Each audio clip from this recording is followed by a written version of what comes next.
I think he finally, uh, when he landed at his field, his plane was just shaking and shattering Oh like my gosh. like he said, it was like a threshing machine. I can imagine. And he said we just sort of pancaked down there and slid down the runway. And he said I already had the cockpit open, slid it on back, and then I stepped out. And he said I stepped out onto the wing, and as soon as the plane slowed down, you said there was dirt and gravel and grass and everything else flying. Mm. And he said I jumped off and I took off running. He said I forgot that when I climbed out of the airplane I hadn't unsnapped my chute. So I had a 60-pound chute on my back. Oh my gosh. He said, and he said I was just running as hard as I could go. Yeah. And he said there were two medics that said the plane just tipped up and stopped itself. He said there were a couple of medics in a Jeep had driven up to try to help me in case I was hurt. And they couldn't catch me. And he said I was really hysterical. He said Yeah. I was hysterical. Yeah. And he said those guys said one of them bailed out of the Jeep and tackled me. Yeah. And he said, boy, we went down in a big pile. And Yeah. when I got up,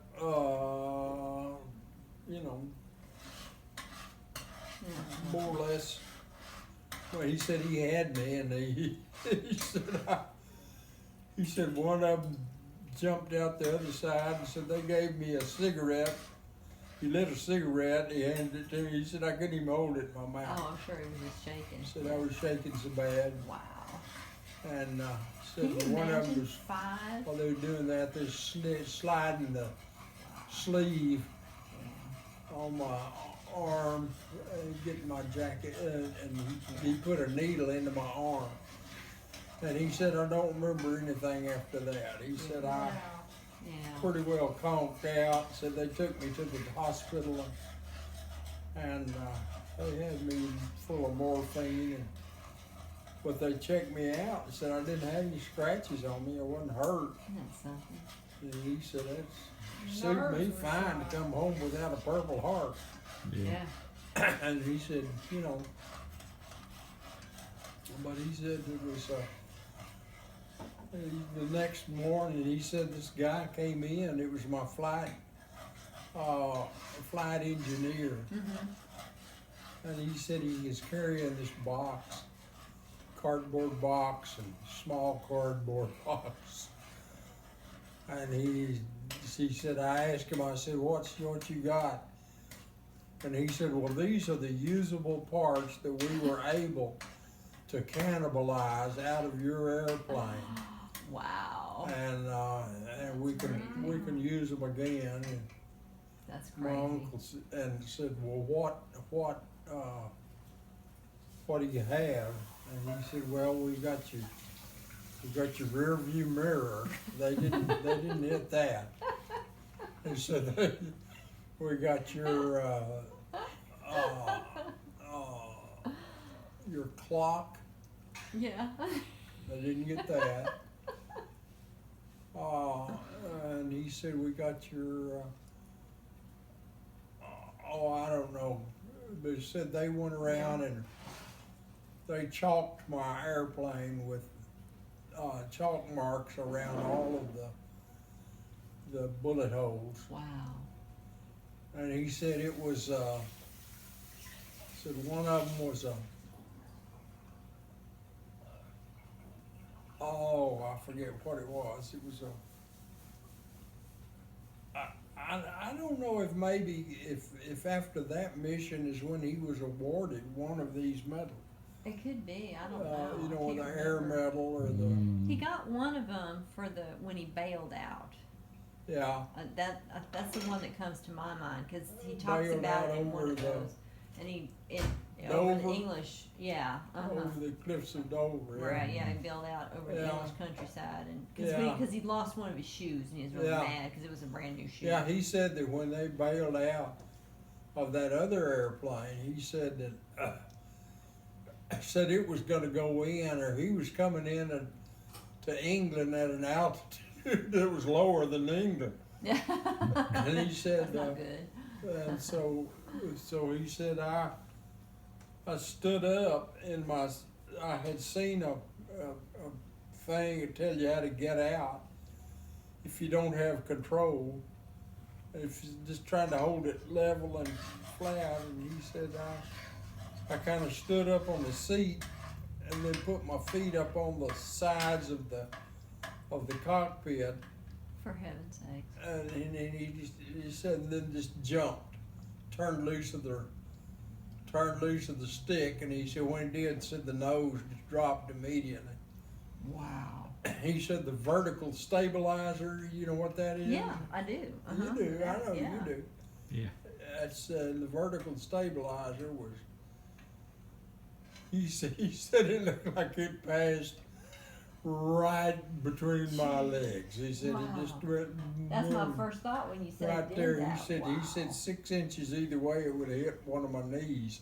Wow. And he said, and I had immediately, as soon as I saw that, I knew I was clear of the plane, and so he said I pulled the ripcord, and he said I had the forward momentum that I was going was probably, he said, I don't know, maybe 180 miles an hour. Wow. And he said, so when my chute deployed, he said it was way back behind me. And he said I was just Yeah. stretched out like this, and the cords and the harness were all just on the Yeah. same plane. And he said, and then he said that thing popped and hit so Wow. hard. He said it snapped one of my shoes off. Yeah. And he said, and then I oscillated back 180 degrees. I believe it. Yeah, that's right. And then he said, and then I oscillated forward again. And this time he said I oscillated just past 90 degrees. And when it did, he said, I hit on my back in a plowed field. Wow. And he said it just knocked the wind out of me. Gosh.